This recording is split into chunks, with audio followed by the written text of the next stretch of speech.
What up, guys? Welcome to another episode of the Corporate Gamer Podcast. I'm your host, Corporate Gamer. This is episode 19th, recorded on July 13th, 2017.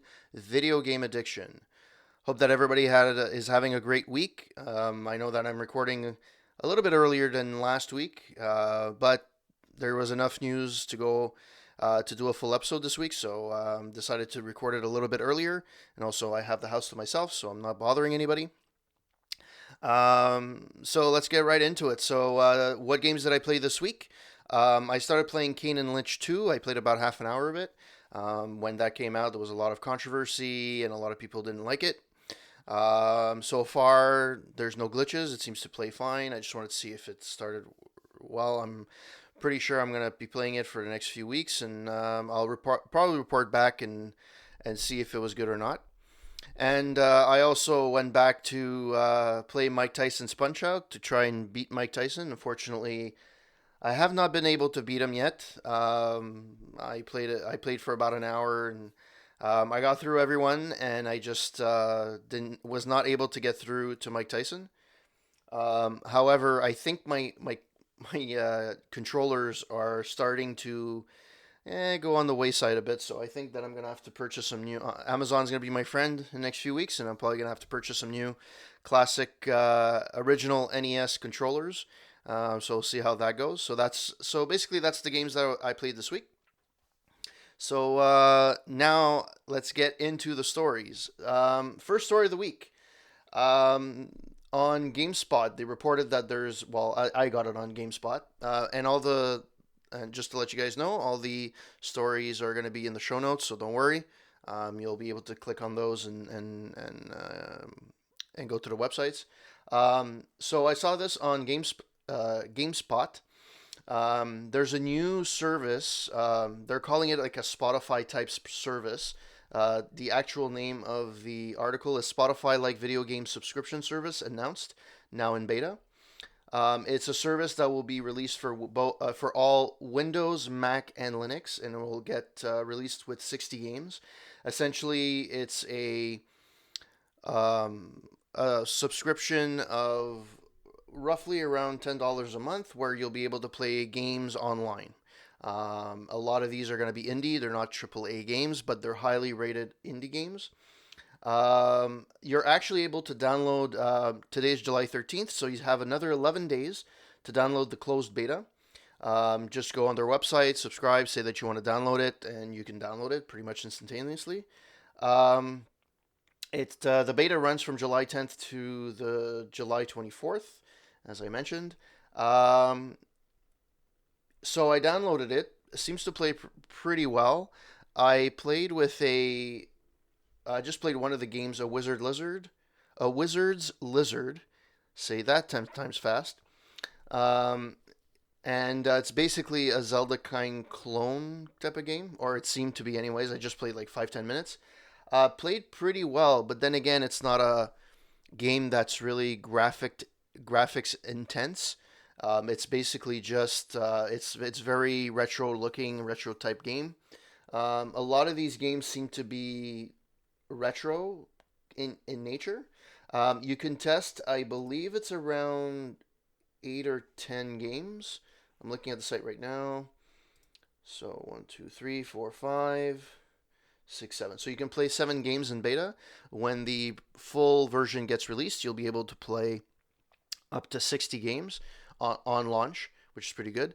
So far, it seems to be pretty nice. I think people are trying to jump on the subscription bandwagon.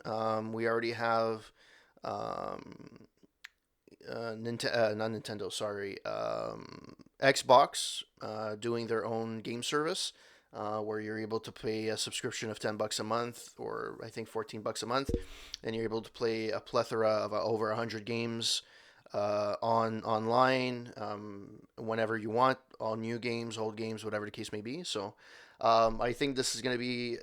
It's been talked about for years, and I think it's starting to actually come forth with this. We also have PS Now, which is a version of that. Maybe not as robust, but it's still a version of this, and let's see how in the long run if it works. I know there's a lot of people that did the beta for Xbox and they didn't keep the subscription. So we'll see if this one is just another version. However, this is more geared towards PC gaming. And what I like about this, I'm assuming it's based on some kind of Java or language agnostic programming language where it's able to play on all different systems, but it's mainly for Windows, Mac, and Linux. So it's for all main systems or the big three of PC. And it's nice to actually see that they're not neglecting the Mac and Linux. It's not just Windows. So there we go. Jump. Download it soon. Try it out. Let me know what you guys think. Yeah. So next on the list. Over 40,000 Steam accounts banned by Valve. What? Yeah, so essentially the Valve anti-cheat um, algorithm detected over 40,000 cheating accounts on I would say July 3rd or July 4th. Essentially, it's an algorithm that if you try and cheat, or you're trying to put in cheats, or you're trying to circumvent certain things to have an advantage in your games, you'll actually get your account banned. And apparently, it's you can't get it unlocked if once it gets picked up. It's supposed to be permanent. However, if according to Game Rant, they said that on the support page, if you go, it actually quotes if a VAC ban is determined to have been issued incorrectly, it will automatically be removed. If you wish to discuss Valve anti-cheat with the community, you may do so. So it seems that there's a way of doing it. If you deem that it's been done in error and you've never cheated, I'm sure you can reach out to them, and apparently they can reverse that, even though they say they can't. We'll see. Um, so let me know if you guys are one of the ones that got banned. Let me know if your trials and tribulations. What did you do to circumvent the ban, or if you're able to get it unlocked? Let me know. In the coordinates, my email or on Twitter or even my Facebook page. Next on the list, hard to believe, but Nintendo has been making video games for over 40 years. Well, actually, been 40 years. July 1977 was the first time that Nintendo released hardware. Basically, they were Pong clones, and there were two machines: the Color TV Game 6 and the Color TV Game 15. The Game 15 came with two controllers that were portable handhelds to play Pong, and you had more variety in terms of the games, the types of Pong games, and so on. The Game 6 came with fewer games and was what the knobs were not handheld controllers; they were actually on the machine, so you couldn't take them apart. But it's been 40 years. That's a hell of a long time, and they've been around for quite a long time. And even if you look at, you know, the machines back then and how they were designed, uh, they were very different from what was available at the time. From I believe at the time it was Magnavox that had the Pong games for the TV. You were able to, I think it's the Odyssey that you had like overlays that you put on your TV and you were able to play different versions of Pong. So you had an overlay of hockey and it appeared as if you were playing hockey, or you had an overlay of tennis and it looked like you were playing tennis. Obviously, it was all versions of Pong, but back then that was very innovative, and it was a version of that. So that's what they decided to do. However, this one did not have any overlays. It was like the gameplay was what the gameplay was on TV. So if there were different models, different levels, different whatever the case may be, it was actually directly in the game itself. It wasn't an overlay that you put on the TV. So it's been 40 years. Um, Apparently, it's been debated when the two systems were released, but the consensus at Nintendo is that July 1977 is when it was released. So that would make it 40 years. So congratulations to Nintendo. I'm pretty sure they don't listen to this podcast, but it does not matter. Um, Congratulations. All right, next one on the list. Um, so this is brand new from today. I just saw this before recording the podcast.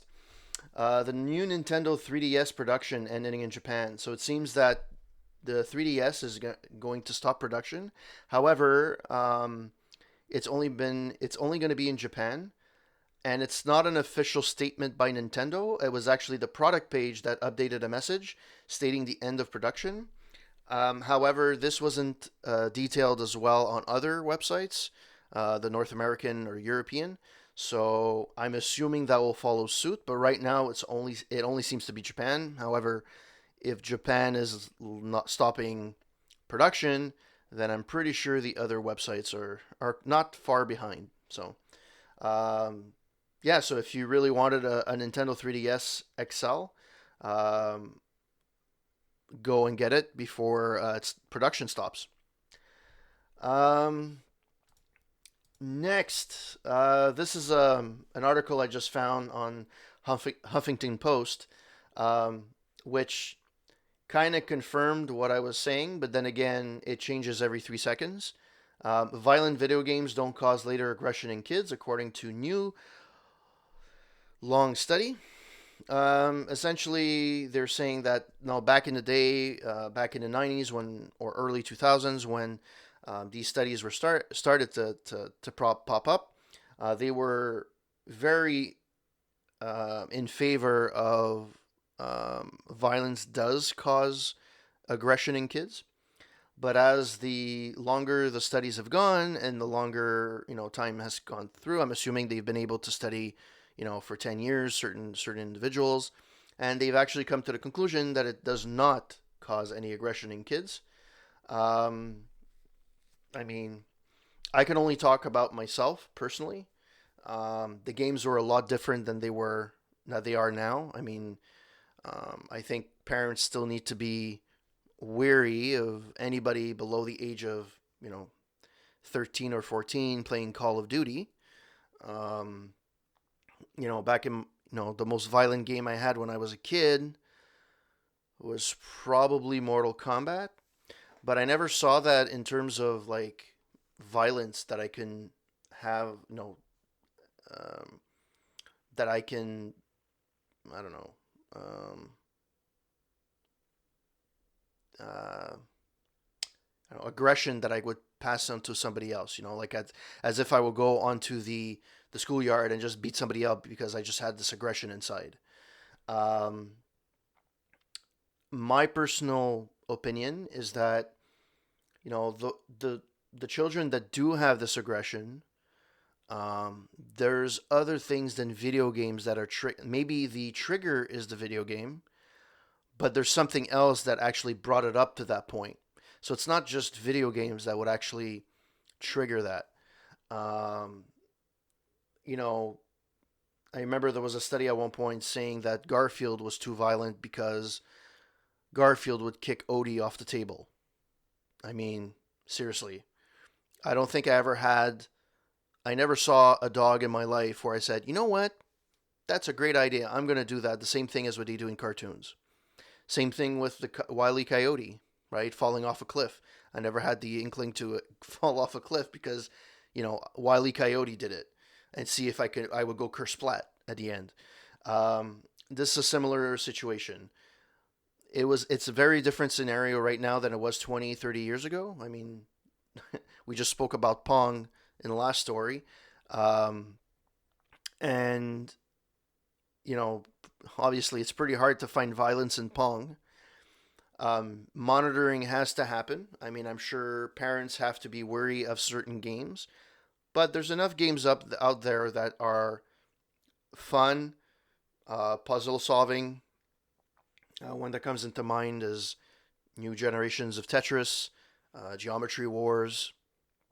There's Nintendo still comes out with a lot of friendly games nowadays. So yes, there's adult games, but there's also games that are suitable for all ages. So I'm happy to see that there's actually new studies that are coming out saying that it's not the cause of the violence. It does not cause aggression towards kids, in kids. Um, but you guys can read it for yourself. It's on the Huffington Post. I'll post it in the show notes below. And I have a story that comes a little bit later that kind of ties in, not 100%, like not fully, but indirectly. And it comes to the video game addiction part that I'm going to be talking about in my talking points. All right, before I get to that, new games of the week. All right, so this week, these are games getting released between July 10th and July 16th, 2017. All right, Monday, July 10th, Gorn Steam Early Access for the PC.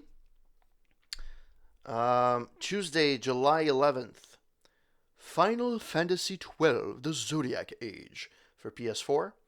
Minecraft Story Mode, Season 2, Episode 1, Hero in Residence for PC, PS4, and Xbox One. MotoGP 17 for the PS4. Initially, Fable Fortune was supposed to be released today, but that's been pushed back to July 25th. The Bellows for PSVR, PlayStation Virtual Reality. Black the Fall for PC, PS4, and Xbox One. DayZ Tower Rush for PS4. Derelict Fleet for PS4. Echoes of the Fae, The Fox's Trail for the PS4. Fantastic Apparently I'm drunk. Fantastic Contraption for the PSVR. I still don't understand the next game, how this could be popular. However, Hunting Simulator for the PS4. For the very lazy person out there, after a hard day's work on the farming simulator, you can actually do the hunting simulator followed by the fishing simulator. I really don't understand these particular games, I'll be very honest. But they must be selling because they're making a ton of them. I really don't know why these are really popular. Iron Cryptical for the PC, PS4, and Xbox One. Leap of Fate for the PS4. Mr. Pumpkin Adventure for the Vita. Mr. Shifty for the PS4. Serial Cleaner for the PS4, Xbox One, and PC. Transport Giant for the PS4.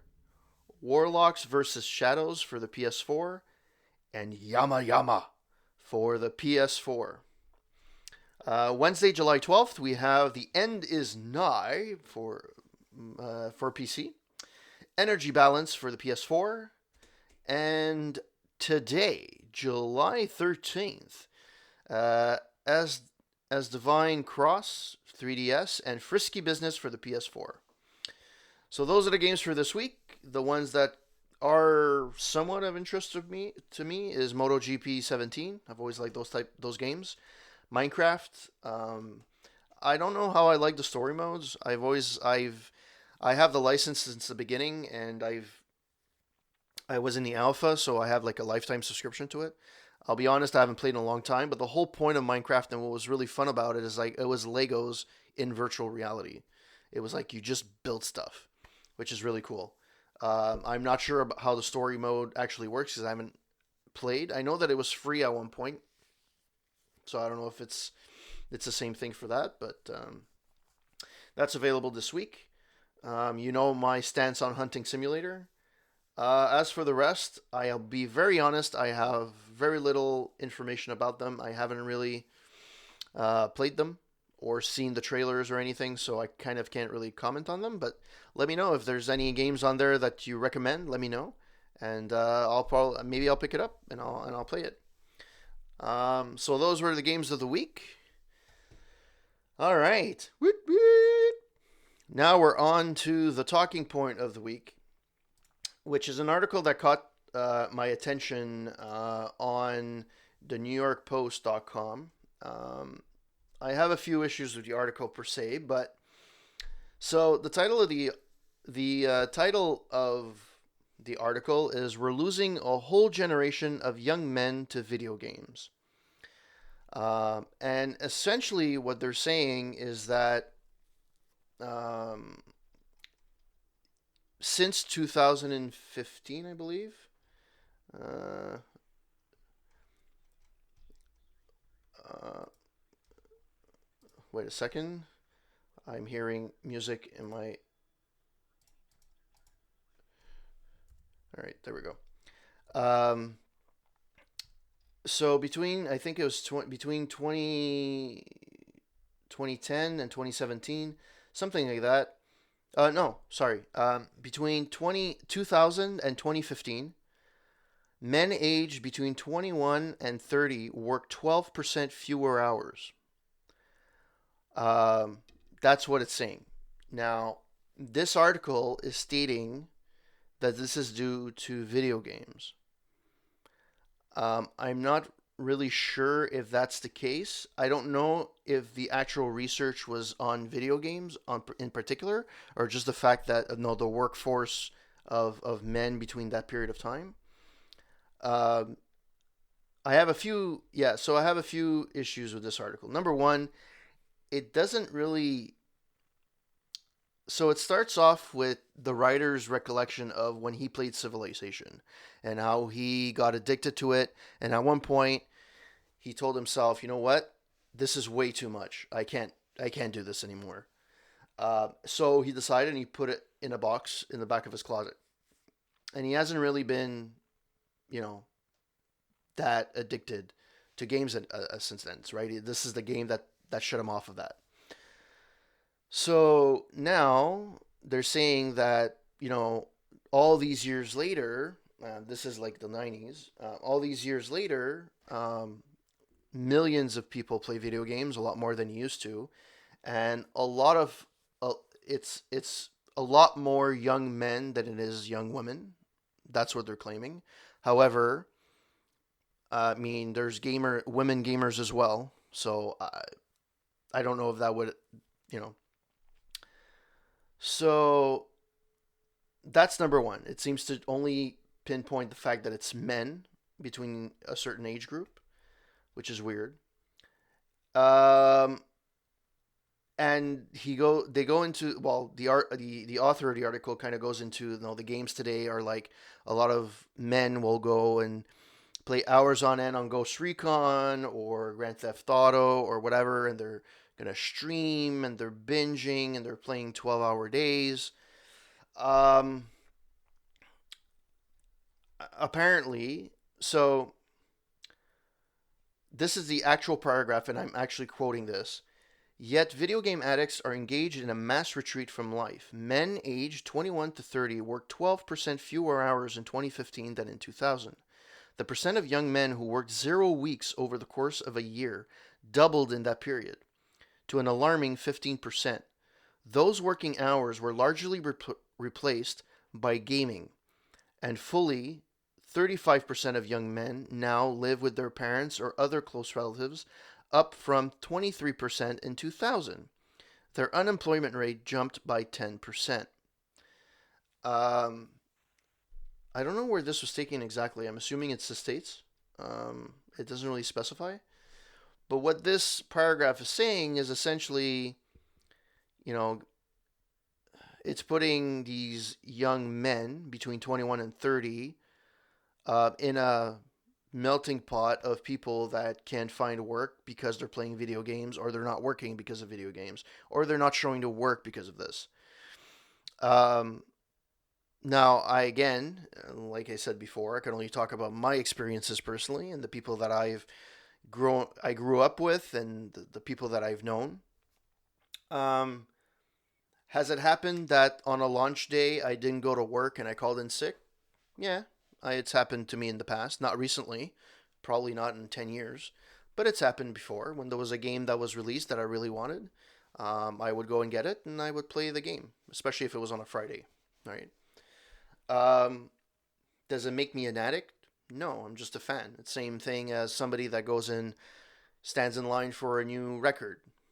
I'm dating myself now because people don't do that anymore. Or people standing in line for a concert. right? Buying tickets for a concert. So that doesn't really qualify, really. Um, Now, younger men are playing fewer are working fewer hours. Is it because of video games or is it because of the social aspect of that? What's the working conditions like? What was this? Maybe there's been a lot of layoffs in a certain city, or you know, let's say New York. There's a down period where there's less work. Um, so that's another thing. Uh, and fully 35% of young men now live with their parents or other close relatives, up from 23% in 2000. Um, I'll be honest with you, it's very expensive to live on your own. So I am the worst example for this because I've been living in the same house since I was a kid. In theory, I am the typical Italian kid that never left home. So I don't live in the basement, but the basement's mine. So in theory, that's the case. Um, Due to circumstances, of course, you know, I inherited the house, so I never actually had to move, really. Um, so that doesn't apply to me. However, if I was a young person and I got laid off for whatever reason, and my parents are welcoming, why would I not go live with them? And I'm sure everybody has felt as if they've been in between two jobs. I've been in between two jobs. I mean, you don't,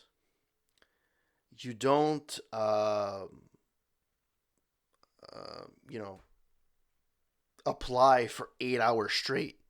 You apply for a few hours, you play a game of Tetris, and or you watch. There's no difference between playing a game of Tetris and watching a soap opera or watching a movie or watching whatever. You need a break, right? So that's what it is. Now, I do know there's people that are addicted to games, and it's like anything else. What's video? What's playing a video game? A video game is a distraction. It's a it's something that could elicit pleasure, depending on what you're playing, right? If you have for me personally, I always loved the fact when I was a kid and when I was a teenager, when I had a rough day in high school, I would come home and play Doom because I was able to blow stuff up. It was just a way to, it was just, for me, it was a way to let that anger out, right? And I wasn't endangering anybody, I wasn't doing anything, I was just playing a video game. So I'm not really convinced about all these stats per se. I do know that there's some people that there always will be, and because, like I was alluding to, because it's some kind of a pleasure, same way as going to watch a movie. There's some people that are movie addicts. Same way, they're the same way as there's a sex addict. Um, the what makes something addictive, or what makes it an addiction, is when you can't live without it. And some of these people, I'm pretty much convinced that they can't live without video games. Some of these Twitch guys that Twitch 8 hours a day for 300 days straight. Yeah, maybe that is an addiction, but at the same time, for a lot of these guys, it's a job. They're getting money for what they're doing. So, would a programmer be an addiction if it's a job? It just happens that it's something that people love to do and they get paid for it, right? Um, so I'm pretty sure that there's people out there that take it overboard, but in general, the video gamers that I know, um, let it be my brother, friends, people that I've spoken to online, on my Twitch streams and so on, they're just fans of video games, and it's a distraction for a few hours, and then you get back to your daily routine. A lot of people, once they have kids, they let the gaming aspect of it goes, due to time constraints, and you don't have a lot of time to play. it's not something that you invest in. I very rarely saw somebody have kids and then they doubled their playing time. It just doesn't happen. Um, so I'm kind of a little skeptical about the article. Um, I think it paints a certain picture. I don't think it's the full picture. Um, you know, at one point, I do remember there was a. I don't know if anybody remembers, but there used to be this game called Second Life. I don't even know if it still exists. Let me check. Second Life. Yeah, secondlife.com. Play Second Life for free. So essentially, Second Life, I haven't gone in a long time, and I just and when I went, it was just a to check it out. Essentially, it's reliving your life in a virtual world. So it's like this world, but you get to live your life. So it's kind of like Sims, but you live an alternate life. And some people are very, very invested in this. Um, so at one point, I remember this was a problem. Also heard of people that played. I think it was in Korea, where it was a couple. I think that was a wife and a husband. I think they were playing StarCraft, and they played for so long they forgot to feed the kid, and the kid died. That's an addiction. But to me, that's I think um, more the exception than the rule. I think the majority of people that I know, I'm 37. I've always played games since I was a kid. Um, it's just a distraction. If instead of watching, a TV movie or television or the news, I play a game, a video game. I play a video game. I used to do this often when I used to study. So I used to study in college or in university, and when I used to be like, my head was like blowing up with information, I would go play a game of hockey, NHL, whatever year it was, and play 2, 3 games. The fogginess in my mind left, and I was able to study again. So, in some cases, it could be therapeutic as well, done in proper dosage. So, um, do I agree with the article? Not 100%. Is there some truth to it? Probably. I mean, I'm not. I mean, there's more people that play video games now than there did 20 years ago. So it's just normal that there's more people playing video games, and it's also became more mainstream. In high school, you were considered a geek if you were playing, a video game. You're a geek. You're a tech guy. You play video games. Now you have everyone from every walks of life playing video games, from the casual player to the hardcore gamer and everybody in between. So I think that, like everything else, there's always going to be people that are going to be abusing a good thing. That's just the nature of anything that's a pleasure in life. Let it be from sex, drugs, um, you know, video games, alcohol. Do it in moderation. It's great, but some people go overboard, and it's too much. And I think this is what it's a similar situation here. Video games are great, a great distraction, but you have to take it with a grain of salt. I like to play games like some people played, like I think it was Fallout 4. They beat the game in like half a week. I have no clue how they did this. For me, it takes me 6 months because I just play like an hour or two a week, and that's it. So, you know, but that's my experience. That's the people that are around me. Let me know what you guys think. Do you guys know anybody, or gals? Does anybody know anybody has an addiction um, to video games? And I am aware I said a dick, so I apologize. Um, yeah, so let me know what you guys think. Do you think you have an addiction or not? Can you live without video games for a week or two? I know when I go camping, there's no electronics, not even internet. And I think video games, if people think video games is an issue, I think um, cell phone and internet is also an addiction as well. A lot more than this.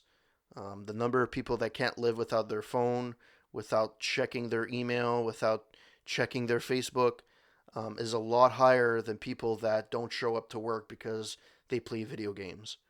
I didn't actually. It's funny. I actually remember somebody. I vaguely remember that they used to call in sick because they used to want to just play video games. Um, but I mean, that was a long time ago. I don't even know if the person still does that today. But I'm sure that it happens from time to time, especially for a game release when it's a big AAA title like Fallout 4, Breath of the Wild and stuff like that, or people build or take vacation around that. So yeah, I'm just rambling on at this point. So let me know what you guys think. Video game addiction, is it a problem? Is it not? What do you guys think? Let me know.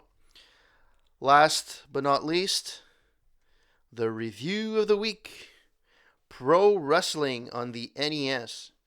So on corporategamer.net, my review this week is Pro Wrestling on the NES. It's an old wrestling game that predates most wrestling games. It used to be an arcade game. I used to play this at the arcade, at the local arcade um, near my house at the mall. Um, Still addictive today. I've played recently, not too long ago. You had quite a few wrestlers that were available. There's one that I, there's one guy that I always liked, love the name. His name was Kim Korn Karn. Just the name just gets to me. It's amazing. Um, so yeah, my favorite wrestler was Starman. Basically, I don't know if this is only for the NES version because I don't remember playing with him in the arcade. I remember playing him on the NES cartridge. He would have this flying cross chop, which basically it's like a chest pump. So he would like hit the opponent, but it's broken because the minute you throw somebody in the ropes and you do that, you can just do that over and over and over again. And I used to do that till the end of time. Um, yeah, it's a cheat, but hey, when you're a kid, you're winning, you're happy. Um, that's my review. Let me know what you guys think. Go on my website, check it out, um, and let me know if you guys ever played this before. If it's something that's too old for you. Um, I know for me, it's just I have problems with the newer wrestling games. I played not WrestleMania, WWE 2016, and it just was horrible. I couldn't get the controls to work properly. It was horrible grappling. I just couldn't get it. Just didn't work for me. Um, so that's it. That's the podcast this week. Um, if you want to reach out to me, you can reach out on my Facebook page at Corporate Gamer, on Twitter, Corporate Gamer 9. You can look at my videos on YouTube at Corporate Gamer. My website, as I mentioned before, corporategamer.net. And you can also watch my other podcast, aroundtable.ca, where we talk about entertainment and so on. And the last episode or last podcast episode was about superhero fatigue. Are we having a little bit of that? And for me, my quick answer to that is yes.